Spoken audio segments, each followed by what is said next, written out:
There we go. It's got it. So you might have noticed, let me put on the transcript as well. Got it. So you might have noticed that Dr. Spong doesn't have really bold and big opinions about life after death.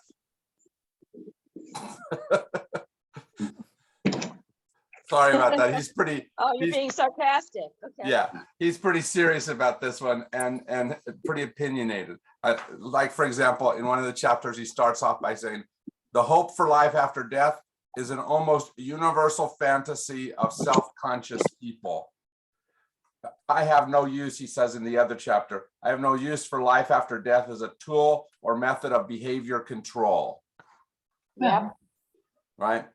So pretty strong opinions about what to do, mostly because I think he sees things like heaven and hell being used very often as control devices. Yeah. And I think it comes down to that cheapens the theology that emerges from that. Well, and if you look back at the history of the Catholic Church, those who had a lot of money could buy indulgences and get themselves out of hell, even though they were not nice people. Yeah, all kinds of stuff, right?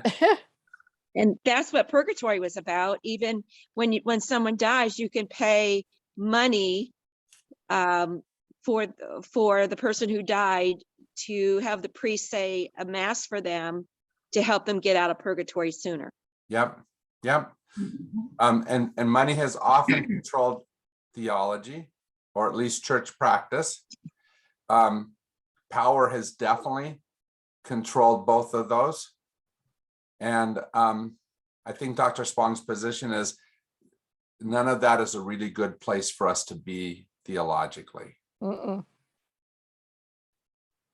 The hard part is, I think it's really hard for us to imagine, because it's so prevalent, so omnipresent in a lot of ways, theology, Christian theology, without the presence of heaven and hell. Yep. Because it's just there, everywhere, right? And you know, when I ask people about, do you believe in heaven or hell, they just look at me shocked, like, you know, I thought that was a given. Yeah, do you have another option type of look? Yeah, I mean, just even to discuss the possibility that maybe heaven or hell doesn't exist, it's very intimidating for people. It just shakes their, you know, foundation so much. It's interesting. Yeah, well, and especially if you get into any of the things that like Dr. Spong talked about, will people really behave if you don't have that type of reward punishment type of setup? But he was talking about even the evangelicals these days almost never mention heaven or hell because it's just not in their vocabulary anymore. Well, it's there. It's just not used in the same way. It's because you can't beat someone over the head the way we used to assume was the best way to do that. But there is a constant threat, I think, of you better behave. But You know, that is really true, that it's not unlike Santa Claus. You better watch out. Yeah, he said that's another theistic God, making a list, checking who's naughty, who's nice. Yep. And setting up your future, one might say.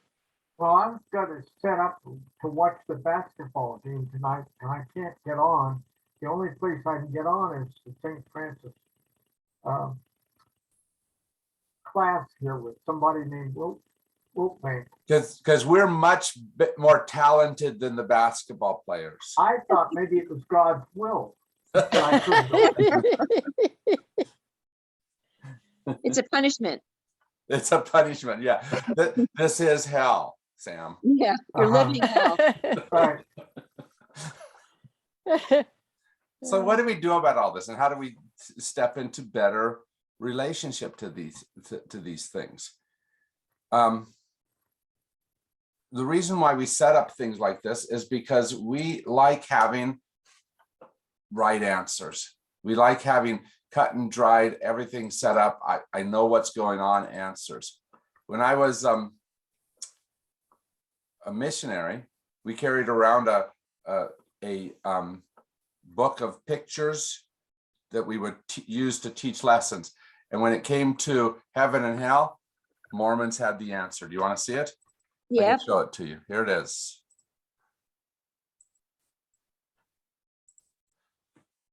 There it is, in one graphic. Premortal existence up here. We go through a veil of forgetfulness at birth, and we come to earth, where we have life for however long it is, and then we die. Body goes to the grave. Spirit goes up to paradise, or what might be called spirit prison, depending on how you acted in life.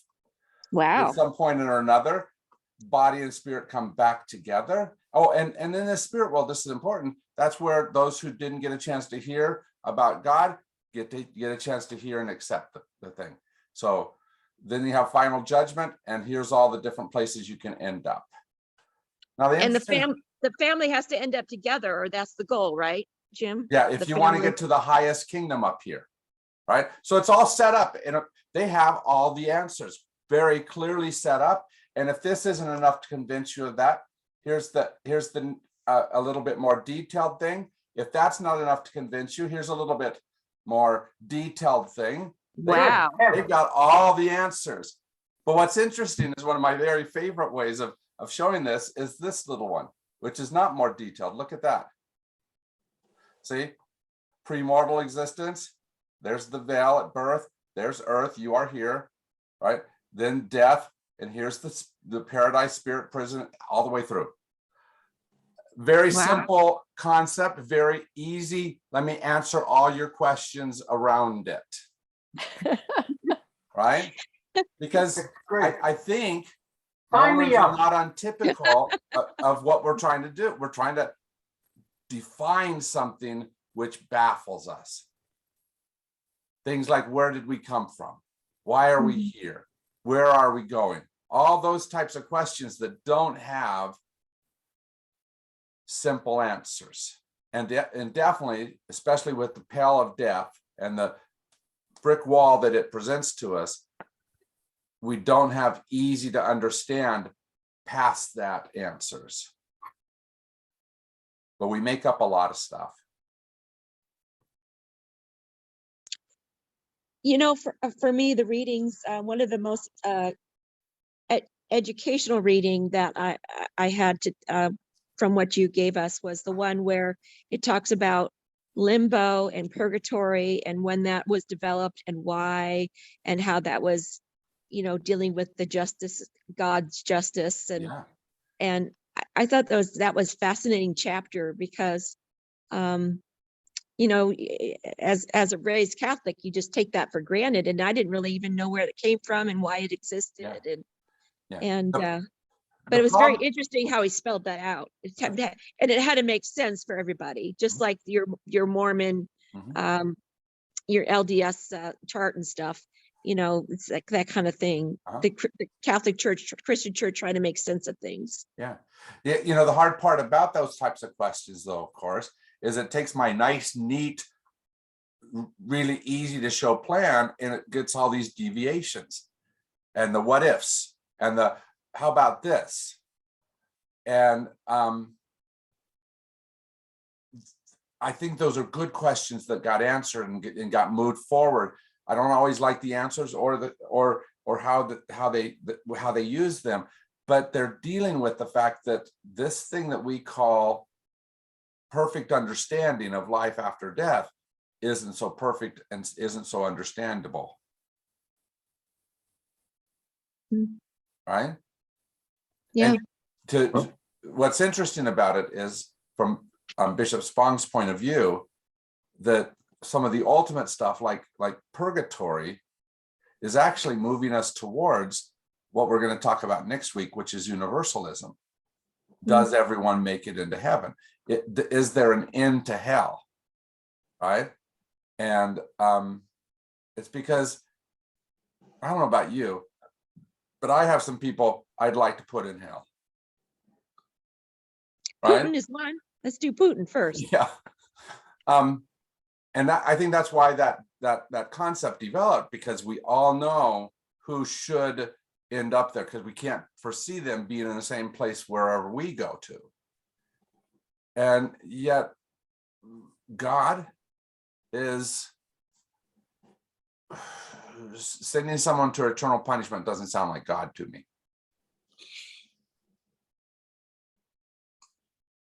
Ron, go ahead. Well, I guess, you know, I had a side, I went from mainline evangelical light to a Baptist church, and the Chick publications that, you know, there was just a very simple, you're all going to hell unless you're saved, period. Mm-hmm. And it was put in with biblical proof text. Yep. And which had an even more, because even acting good wasn't good enough, and it created this terrifying God that was going to who could not accept even one quote on sin was it. And I think that was such a limiting, or such a Judgmental. You know, yes. Mm-hmm. Mm-hmm.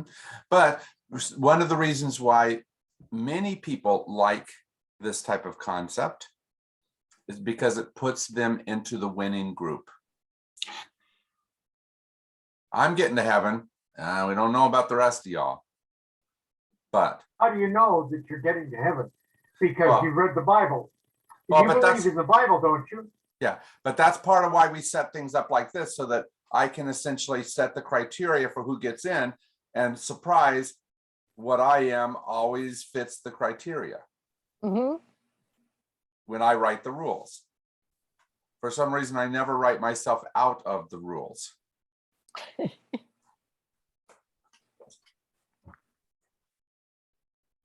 Although, to be honest, there was always that fear when I was in that you weren't going to be saved, that you didn't do it right. Yeah, yeah. You weren't good And- enough. And I can remember during a hard economic time, I delivered phone books out to, and I went to this Baptist little office, and I rang like twice, and the guy popped up and he said he couldn't find anybody. He was worried that the rapture had come and he had been left behind. Mm. And that fear, I think it's just an ugly thing that runs through that culture. Yeah, isn't that crazy, huh? And I mean, because was part of it. Yeah. Well, and they say that children who are brought up like that, if for some reason the parents don't come right home or something, are absolutely panicked that they've been left behind, Mm-hmm. Mm-hmm. which is a form of child abuse in my mind. It kind of feels that way, doesn't it? Mhm. There's been a scripture that's been rolling through my mind all week long. It comes from John 10:10, and it talks the line that's known really well is, "I come that you might have life and that you might have it abundantly." But the beginning of the verse talks about the thief who comes in and breaks and steals. But I come that you might have life and that you might have it abundantly. That doesn't feel to me like a future promise. It feels like I'm bringing life right now, Mhm. in this moment, right? Because whoever that thief is stealing life right now in this moment. Why do we, in the face of a scripture like that, always make that abundant life someday, somewhere, sometime? Now, I get where he talks about the medieval church, where you're the peasant in the broken down hut living in the mud. Why maybe abundant life in that moment is not much of a promise. And so I get why future promise seems important at that point. I look at my my friends down at the Refuge of Hope in Peru. Some of them live in pretty squalid conditions with some real difficulties that are there. So maybe that makes more sense. We, as a general rule, do not live in anything close to that. Mhm. We have the ability to have a life that is full and meaningful and blessed in so many ways, don't we? Beyond fairness to those around us many times. So we have an ability to have abundant life.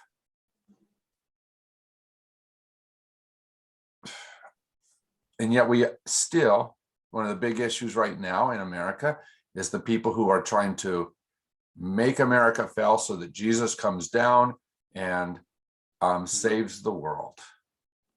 So that that second coming happens and we all get swept up, or, well, all of them, not, of course, us Methodists that aren't doing it the right way, but all of them get swept up into God. Yeah. What do you do about people who say, who have died for 10 minutes or something on the table and come back and say, here's what I saw? Yeah. You know, we have a group, Sam, that has met on a regular basis at St. Francis. Haven't been meeting because of the pandemic, but their topic is life after, after death experiences, Oh, right? That they've had. So here's my take on it. I don't know if that's a real experience or if it's something that is chemical in their brain or whatever, but what I do know is that the folks that have an experience like that universally are deeply changed by it, moved in some direction because of it. And so whether or not I think it's something else, if I look at them, I have to take into account that that's something that's profoundly changing them, moving them into something. And so that alone is enough truth for me to give it credence. Yeah. What about the rest of you? What do you think of those experiences? I think they're real. yeah, I do too. I think that the people that have that, at least for them, it's real, and it may be real. Yeah. Yeah. It something like that does tell me that I don't have the answers to everything. And I know I'm the first pastor ever to admit that to you, Yeah, right. ever. But I don't think it's wrong for us to admit that we just don't know, or we don't need to know, or something. Admit the limitations of who we are, that there are things beyond. That doesn't mean we don't stop searching. You know, like we're learning all kinds of things about that moment of death. We've been able to do some different experiments. Like somebody this afternoon talked about a person who was happened to be all hooked up to electrodes. You know, Mhm. they were testing something, looking at something when he died in the midst of that procedure. And so they were able to watch as the gamma rays, which in their opinion were where our life flashes before our eyes, where that's what that they could see that happening Wow. in what was going on. Because they were using an MRI. Yeah, some type of thing like that. I've heard of other experiments when they've actually been able to weigh the body at the moment of death, and there's some weight that leaves. Small, Wow. almost imperceptible, but something leaves. What is that? I don't know. Is it the soul? You know, is there a part of us that doesn't stay in that physical space that we had been inhabiting? Well, my dad died in 2004, just after I was diagnosed with cancer and shortly before my first surgery. And my family was upset that I wouldn't come out to his service, but my cancer was very aggressive and I didn't dare. And yet when I was in there getting prepped for surgery, my father was right there with me. And I felt him. I knew he was there with me. Yeah. Yes. You know, I didn't physically see him, but it almost, I mean, Yeah. it was absolutely true. He was right there with me. Yeah. And you see stories like that, and thank you, Wendy, for sharing that. Stories like that tell me that there's things that we don't know that are beyond the definitions we've given to them. And Well, yet, we know that from Shakespeare. yeah, Yeah, there are more things between heaven and earth than man dare dream of. yeah. And yet, one of the hard things about human beings is we want to act as if we know everything. And so we put answers and theologies in that say this is exactly how it works. We make a chart of the plan of salvation, like I showed you. We have a And say graph. now we know. Why are we so convinced that we have to have the answer more than the living in the question? Mhm. That's kind of a commercial for Sunday morning. Don't forget to come to Living the Questions. But it's a question for now too. Why are the answers more assuring to us than questions? Jim, what's that little town on the highway going east-west, just as you start getting into Phoenix? Going north? Going east. East-west. As I'm going to Phoenix from here, and there's a highway that goes across, and there's a little town there that has a lot of RV parks and things around it. Oh, Green Valley. No, Casa No, Grande. no. no, as I'm going from here to Phoenix, I'm going north. Yes, I know. On the- It's like Green Valley south of me.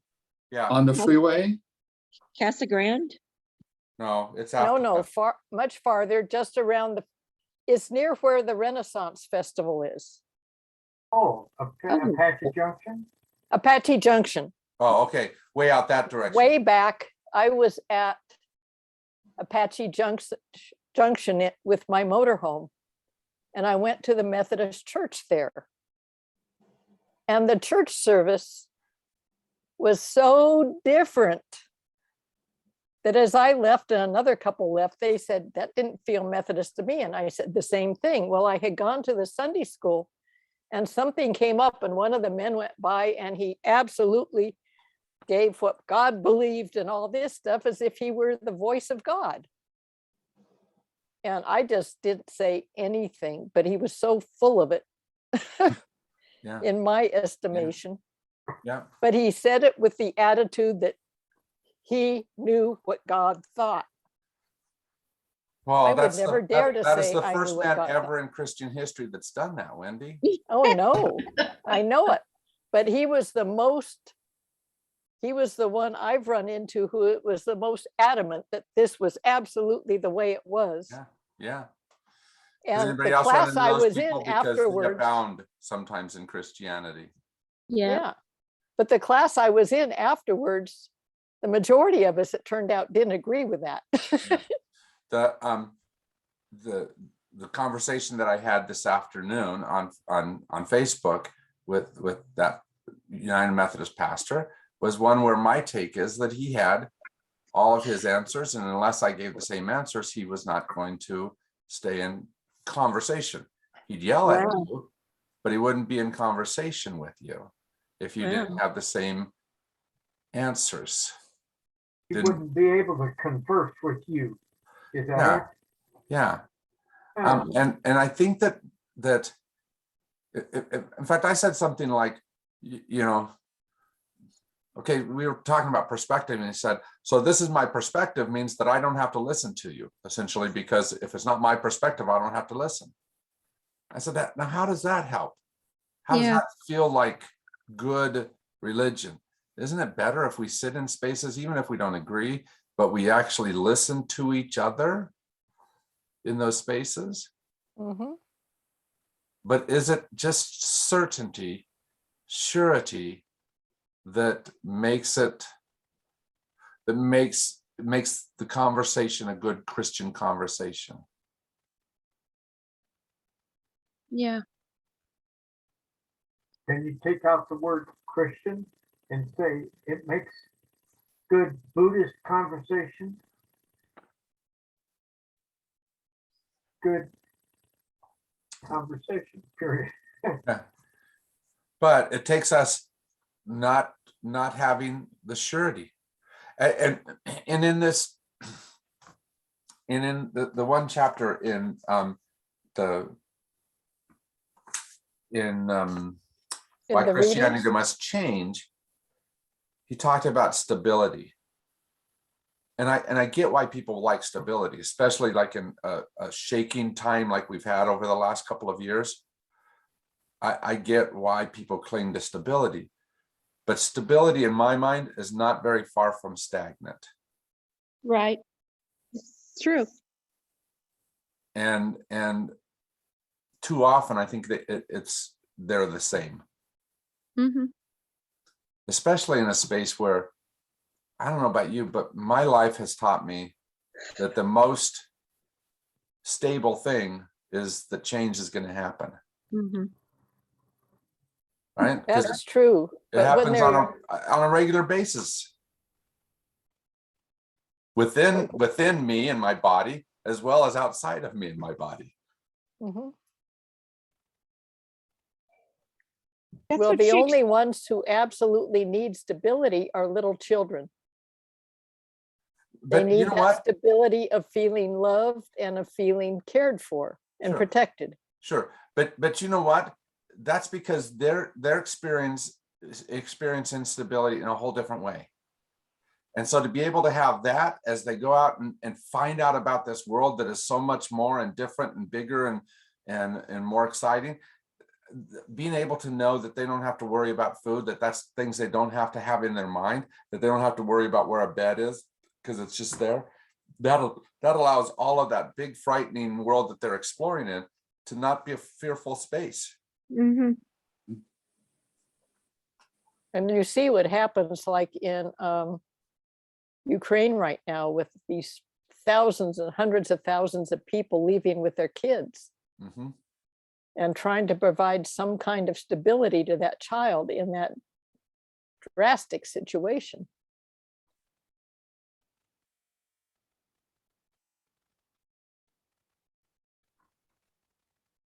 But I think that's where that's where you find the grace and higher level of spirituality and understanding, not the answers, but just even more questions. Mhm. And that's, I think, what God wants you to do while you're living this life, is to, try to become a better person within yourself, and not for the sake of entering, some kind of reward, but the reward is who you are or have become as a person. That's the reward, that you earned. It's not what happens after you die. Yeah. And I think I like the ending of where he talks about, trying to reach your potential. Mhm. And that's really, what heaven is being here on earth, trying to live life fully and joyfully and living your potential. I mean, that last paragraph in that section was so beautiful Yeah. in terms of how he just wrapped everything up in terms of his viewpoint on heaven and earth, and what he feels the meaning of that is to him, and how he plans to live his life and Yeah. believe that is the case until he dies. And that's when we all find out what the deal is. Yeah. But I just love that last paragraph, because for me, that's what made me think the most in terms of reshaping this whole concept of heaven and earth, and maybe seeing it like that versus like the controlling punishment reward system that I was raised in. Right. And so you don't have to wait to some time to get that which is is timeless, right? That which is eternal.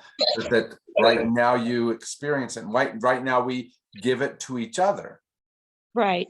Right. But it means in a very real way that I have to, unlike my friend today, I have to not only accept a singular answer. Mm-hmm. which I'm sure he thinks that I'm giving him singular answers to some degree. I'm trying not to, but I'm sure he thinks, because I'm giving him all the wrong answers. They all sound the same to him because they're wrong. But What a challenging conversation. yeah, it's interesting to have those conversations, because the people I talk with, are pastors who are not uneducated people, but man, they're stubborn sometimes. And a Don't have lot, anybody like that doesn't a to lot of talk it to, do you? depend, Jim, doesn't a lot of it depend on which seminary they went to? Sometimes. And how Sometimes. they read the scripture, what kind of high or low view they have of church and or Bible. So like one of the things that this man asserted today was that he has a high concept of Bible, which he means that the words are more infused with the divine and they're perfect and you can't change them. That's kind of what he means by it. I have a very high view of scripture, but it's very different than that. Right? For me, it is how Spirit has spoken back in time, spoken through the ages as people have grappled with whatever was written 2,000 years ago, and how today I get to grapple with it and have Spirit continue to speak in me. Well, and even as we take that same scripture and talk about it to each other. So there's like 4 different ways that I get to approach Bible and have Spirit be present in some way through those 4 different ways that Spirit has spoken. When you just infuse it with it says, do not kill, and it means only this, you infuse it with one layer of meaning rather than several layers of Spirit speaking and moving.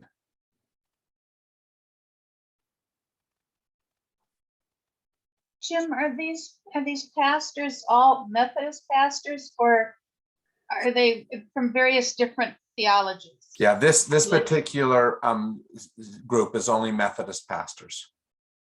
I have other groups that are broader than that. They have their own passcode, in other words.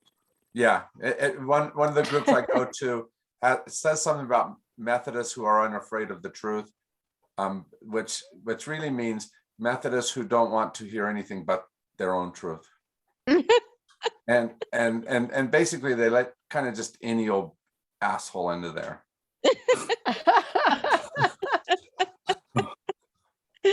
Are they all United Methodist? On this site that I was talking about today, they are all United Methodist. And so, the good news about that site is that we are trying to figure out how to stay together, how to be together, can we help this thing we call our denomination survive. By the way, just so you know, today United Methodist Communications put out a thing that officially there will not be a general conference until 2024. Oh my God. So it's been postponed until then. Oh my goodness. Well, So, because many of those from Africa right now are not allowed to travel to the US. yeah, and the amount of time to get a visa and whatnot. I have my own opinions about what could have happened. I think we can do electronic stuff to get together and we can make that fair and honest and things. But that's the decision that was made today. They want to avoid the hard questions. Maybe, but I think that that's part of what we're talking about. When you set up a very clear cut, there's a heaven and there's a hell, you avoid some of the hard questions. Gay is good, gay is bad. That's Being right. gay is good. Yeah. Whoever you define as bad goes that way. Whoever you define as good goes this way. And, there's no arguing about it. Okay, all the gay people go stand over here. All the bad people go. Yeah. But that certainty, I think, blocks the view of God. Yes, absolutely. You get a small piece of God rather than a fuller view of. And it's very comforting, whatever you have. That's why you get stuck on it. And we all do get stuck to some degree. But isn't that sad? Because I think those folks get cheated. They get cheated from the discovery and the Fullness. the fullness and the explanation and the discussion and the, it's sad that, yeah, it's just sad to me, that to see God so small that way. Yeah. Well, Right. not only that, but their congregation, the people in their congregations are being cheated too. That's right. Yeah, yeah. Yeah. Did I tell you about my friend Sherry, who's a lay pastor? Did I ever tell that story? Mm. Okay. I didn't think I had, but I remember I told it earlier today, so I was like getting mixed up in my head. Sherry is a good friend of mine who is a lay pastor, speaks around the world at different gatherings. We were talking one day and she told me, Jim, I've learned that if I talk about how bad people are enough, that I just need a little bit of grace at the end of the message to be able to get them to turn around and come to Jesus. Well, yeah, but is that really the gospel? Is you're so bad, what it is that Jesus is trying to say to us? And just a little teeny bit of, but God will fix you. But see, it's effective in the control. Mhm.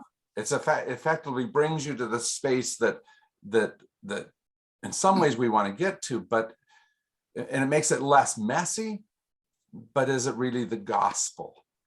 Is it really Jesus's message? Mhm. It's scaring you into Yeah, wanting to do the right thing, but it's not putting it in your heart to do the right thing. that's right. Mhm. Yeah. And is that truly the message that we are called to share with each other? That we want to have be the message we share with each other? And for a lot of people, the answer has become yes, because, well, it works. It's easy. I have Whatever. I have a simple designation and I can tell people really easily how it all works. So they have the answers. See, it's on my flip chart. That's right. And you can sleep better at night. Maybe that's part of it. We can sleep better. But what brings us into fullness of life? Right. And the mystery, just the And the- mystery Yeah, of just not knowing for sure and your willingness to maybe look at it differently. yeah. And to be moved by the other people who see it differently. Right, right. Even if I don't agree with you, just being able to hear your conception of something different than what I would understand grows me. You know, I don't have to accept, for example, we talked about those post-death experiences. I don't have to accept that that's a true experience by you, but I can be moved by the fact that it does whatever it does for you. Mhm. If I listen to you, if I truly learn to listen to you and see why that's important and even essential in your spiritual path. Right. Ron, you look like you have something to say. And I'm trying to phrase it, and it just is that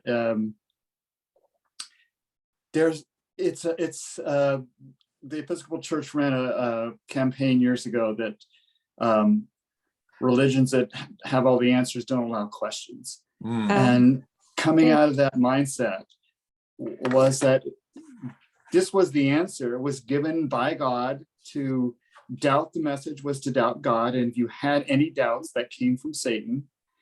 And you were there to, the only purpose on life was to get people to accept Jesus and avoid going to hell. And that's it. I look at that now and say, that's crazy. Yeah. But at the time, I literally, it's like I had to go through hell, literally, because to give that up meant that I'm willing to risk going to hell. Yeah. Yeah. Because there's something, so I don't know, I would just put, it's hard to have conversations. It's like, and I hope I can say this here, it's hard to have conversation with someone who believes that the election was stolen. Right, right. And that Tom Hanks drinks the blood of Mhm. babies. Yeah. And Yeah. I don't know. And those simplistic black and white answers, if I can say it that way, where there's a very well-defined good and a well-defined evil. While I think there's some of those in life, that's not my experience of most of the things in front of us. Mhm. In fact, the hardest decisions I make are somewhere here, where it's a decision between two things that both have good and bad to them. The abortion debate, have we talked about that before? No. A The bit, abortion but debate is filled with two answers that are both on a moral score very high things. But both sides in some ways act as if the other side is very evil, very low, and our side is really good. But both sides of that are really good, high scoring moral answers. Right. But we don't want to listen to each other in order to see, oh, you've got a lot of reasons why your answer is good as well. Mhm. Because it's much easier to vilify each other. Mhm. but it gets to I think a concept, a limited concept of and I hate to use the word God because it's been misused, but it is that being in the sky that is angry at you, that will, Jonathan Edwards, you're a worm and you're worthy to go into the pit. Yeah. Hell, and it is a way of control. It is definitely a way of control. Yep. But it has it takes away, in a way, it takes away your humanity. It takes away your choice, and in some way, it takes away your spirit because you're being motivated through fear Mhm. and not through compassion. And I think that's a central message of not only the Christian gospel, but of, if spiritual traditions have that as a common core. Yeah. That's why I love one particular line. I like a lot of this document. One particular line of St. Francis's statements of belief. Have you guys read through that lately? It's a great big long thing. It's on the webpage if you want to see it. Look under St. Francis Vision and Mission. And in that thing, it says this: none are saved until all are saved. Right? This sense that it isn't just about what happens with Jim, but that all of us universally move towards. And that's biblical. It is biblical. I believe so. And I believe that what the God impulse in me most typically says is something along the lines of, Jim, it's not just about you. Broaden yourself. Right? Really? Think bigger than that. Consider the other person. All of those kinds of things that say it doesn't matter if you're saved alone, that there's a bigger picture to that. And yet, it's really easy to get it into that individualism. That's why he spent so much time, Dr. Spong spent so much time on individualism here, because that individualism gets in our way. That it's all about me, not about us. And it's easy then to identify individual sin and not corporate sin and structural, structural racism, structural inequality. Right.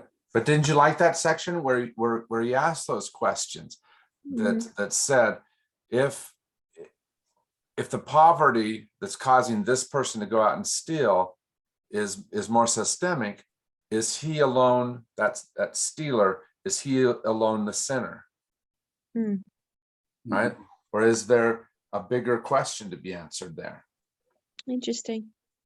And if we're not building that just society, essentially that heaven here on earth, if we're not building that, are we essentially part of the sinners that are creating hell?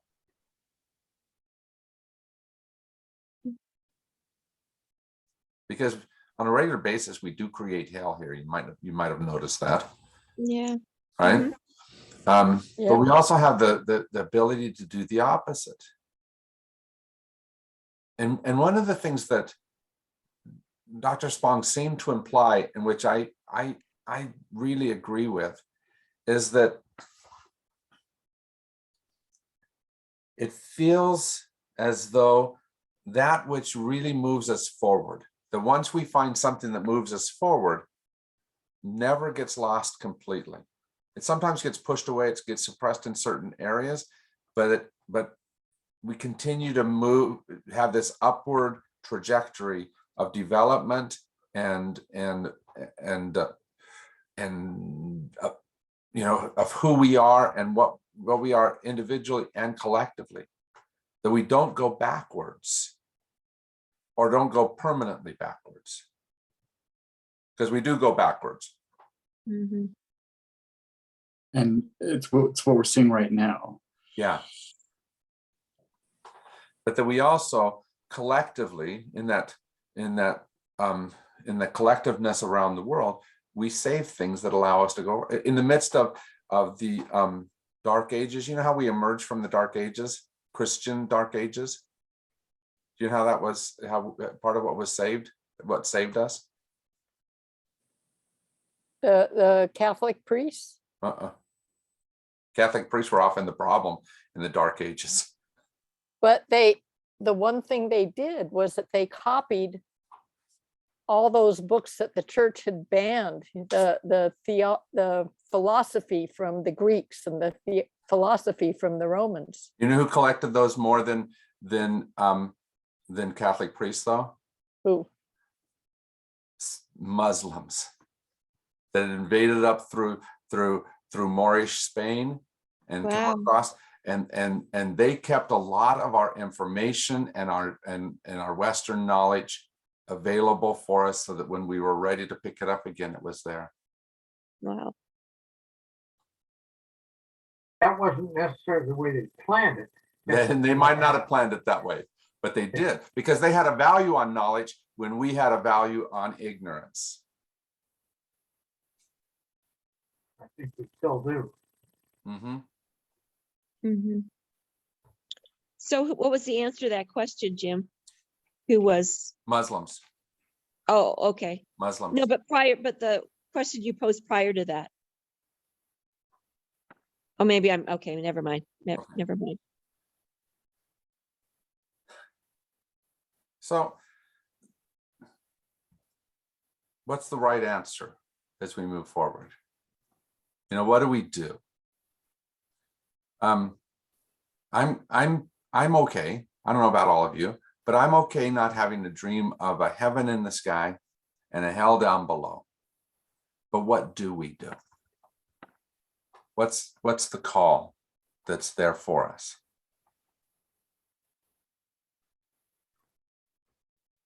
Do we But- have to know that answer? No, but I think it helps for us to know what motivates you in this thing. What makes it so that you are striving towards something better? If you're not trying to get into heaven, what makes it so that you are becoming whatever you're becoming? I try to follow the teachings of Christ. But why? That's what I want to know. What's the motivation behind that? What does it do? It Because makes, that's one of the biggest criticisms that religious traditionalists about heaven and hell have against us. That's why I asked that question. it's not to avoid hell, but it's a sense of personal growth and of feeling good about myself. And of knowing that I'm doing something that helps other people. That makes me feel good. Good, nice. And that's probably And a I good fall answer. down a lot.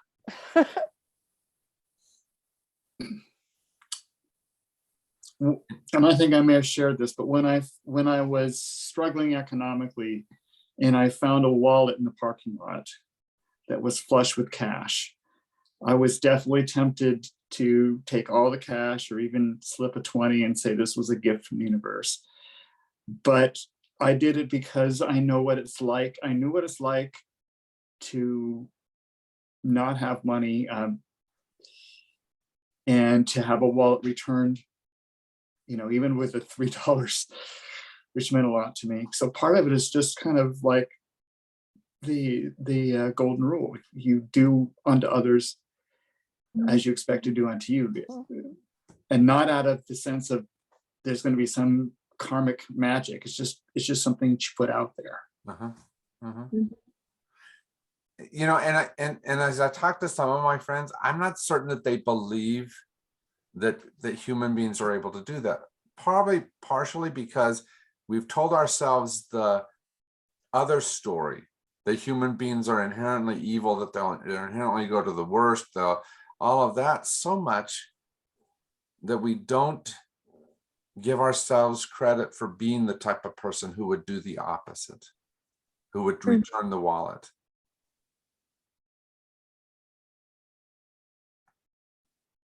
And that's sad, isn't it, Ron? So I'm glad you were able to live up and show us the better side of who we ought to be, can be. And not that I at times have done in other ways, but I look at back at the nihilistic way. If you can't, if whatever you are can't be good enough, how can anything good come out of that? Yeah. And I mean, that's been a life. I mean, I long left that. I mean, it's been 46 and a half years since I left First Baptist Church in Whittier. But I don't know, it's still Those kind of teachings die very hard, don't they? well, it's the manipulation of shame and guilt. Yeah. Mhm. Yeah. And I guess seeing that being Christian means that you are not human. So you can't experience fear, you can't experience the 7 deadly sins without seeing that as part of the human condition and being able to say, I'm feeling angry right now, but I'm not going to use that in a destructive way. Yeah. Well, that's one of the things that attracted me to St. Francis in the foothills. Because when we baptized a baby, Mhm. it was never mentioned original sin. That baby was always accepted as being born in original blessing. Oh, nice. And was baptized as such, in original blessing. Because I have never been able to see the original sin. When you have a tiny little baby, that baby is not a sinner. I'm sorry, I will not accept that. Yeah. And so it gives a positive view of Christianity, where one knows that one can, get off the mark, but one can come back and improve and get better and closer to the mark. Mm-hmm. Mm-hmm. Like the original, at the time of Christ, the word sin was an archer's term meaning to miss the mark. Mm-hmm. And when you miss the mark, the archer didn't break his bow and arrow and stomp on him and say, oh my God, I've committed a sin and I'm going to hell. He said, okay, I missed my aim. Let me try, see how I can do it better. And sometimes uses the first arrow to then judge, well, if I was just to the right, I have to make these adjustments. Right? Yeah, and so it tells me that my path through this life is trying to always get a little closer to the mark. And I blow it, and then I have to work to well, get we it all back know to- that, Wendy. Sorry. but just keep the whole of life is a process of trying to get closer to making the mark. Yeah. Yeah. That makes sense. And it's in community where we can help each other. Yeah. Mm-hmm. I know think many that, who say, I don't need the church, I'm a spiritual being, but it's in community with that community support that we can work and that holds us up when we fall down. and I think that's a huge thing, Wendy, because that individualism is so easy to adopt as true. And I think we're so much more than what that helps us to be. Right? We need to be community for each other. I learned that a lot during COVID. You know, I'm a heavy introvert. I mean, extreme What? introvert. Introvert, extreme introvert. I'm introvert. way up in the corner introvert. Like I love my own company. And I spent a lot of time alone doing things. And I realized how much I needed everyone. Right? Because usually I get enough of everyone that I don't need you because I've got enough of you. And during COVID, I realized how much I wasn't getting enough of all of you. And so I You needed don't that. have to be a minister to be aware of that. Yeah, You yeah. don't have to be a minister to people. You may be, you can become aware of that almost by yourself Right. I agree with in that. your own little introverted corner. Yeah. I got a letter today from a gal in, she's in Texas, at, what is it, Austin, Texas. She's at a retirement home. She's in her 90s. Okay. And I've worked with people that are in retirement homes who spend a lot of time being retired. And that means that they're in the room and they're not doing much. And here's what she says. She says, here's a picture of her with a Valentine. She says that his latest candid picture taken before Valentine's Day. We were each making a Valentine card in craft class when the activities director took this picture. I gave mine to Lynell's family, that's one of her children's family. At my advanced age, I don't know why I'm still here on earth, but my days are full. I attend 3 exercise classes each week, play canasta several times a week, attend a craft class once a week, and other special events that come up. This week, we celebrated Mardi Gras, something I never did in Arizona. I spent a lot of time in my new Apple iPad and on writing on my computer. There isn't time to even get bored. I will admit sometimes I take a short nap in front of the television. It puts me to sleep. Hmm. Now there's a gal who's alive. Mhm. What you reminded me of, Sam, with all that was my mom. My mom, about 10 years ago, moved into retirement apartment living. What's it called? It's up by off of Broadway. Friendship Village. Friendship Village, but Yeah. she's in the Friendship Village in downtown Mesa. And I'm convinced that my mom's alive today because she moved there, because she was kind of rattling around in her other house and slowly deteriorating, and that put her into community, put her into spaces where she was doing things, and she became alive again. She had fullness of life because it was the right size community. It was the right, you know, she had people around her, and it's just been marvelous for her. And Satchel Paige made a statement once about how old would you be if you didn't know how old you were? Mm, Oh, that's interesting. yeah, And good question. there are a lot, some Native American families, I don't know, I know that the Hopi Indians had it, that after puberty, they stopped giving birthdays. You just got older, and the Mhm. moon went around again, and the earth and all. So when you ask Sammy the Indian, who was probably in his 80s, and would run from the Hopi house to the post office and back.